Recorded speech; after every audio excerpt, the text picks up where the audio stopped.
ایک کویسچن تھا کہ بعض اوقات ہم قرآن کی تلاوت کر رہے ہوتے ہیں تو والدہ آواز دے لیتی ہیں، تو کیا کریں، ہم تلاوت جاری رکھیں یا روک کر جواب دیں؟ دیکھیں، اگر والدہ کی ناراضگی کا اندیشہ ہے، یعنی ان کی دل آزاری ہوگی، ناراض ہوں گی، تو واجب ہے کہ قرآن کی تلاوت روک کر جواب دیں۔ بلکہ علماء نے یہاں تک فرمایا ہے کہ اگر آپ نفل نماز پڑھ رہے ہیں اور والدہ کو نہیں پتا کہ آپ نماز پڑھ رہے ہیں اور وہ آواز دیں اور آپ کو گمان ہو کہ اگر میں جواب نہیں دوں گا تو والدہ ہرٹ ہوں گی، تکلیف ہوگی، انہیں ذہنی اذیت ہوگی، تو نماز توڑ کر اپنی والدہ کو جواب دیں۔ اس پہ جریج عابد کا واقعہ اگر آپ کو یاد ہو، میں نے کافی پہلے بیان کیا تھا کہ وہ عبادت کرتے تھے اپنے حجرے میں علیحدہ ہٹ کر۔ پہلے دور میں جائز تھا کہ آبادی سے ہٹ کر حجرے بنا کر اور وہاں عبادت کی جائے، تو وہ نماز پڑھ رہے تھے، والدہ نے آ کے آواز دی، تو جریج نے سوچا اللہ کی بارگاہ میں التجا کہ اللہ تعالیٰ میں تیری بارگاہ میں ہوں، نماز پڑھوں یا والدہ کو جواب دوں؟ تو ذہن نے فتویٰ یہ دیا کہ نماز جاری رکھیں۔ نماز جاری رکھی، والدہ چلی گئیں، 2-3 دفعہ ایسا ہوا تو والدہ طیش میں آ گئیں اور انہوں نے ان کو بد دعا دی کہ اللہ تعالیٰ یہ اس وقت تک نہ مرے جب تک کسی فاحشہ کا منہ نہ دیکھ لے۔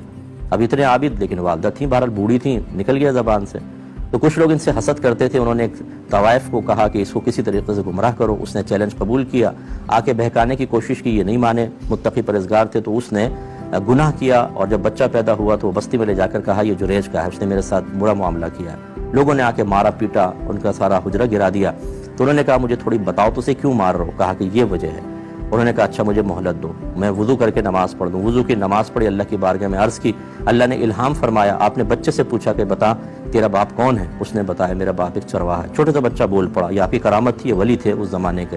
تو پھر لوگوں نے آپ کو چومنا شروع کر دیا، بوسہ لینا، ہاتھ چومنا، اور پھر آپ کا حجرہ دوبارہ بنایا گیا۔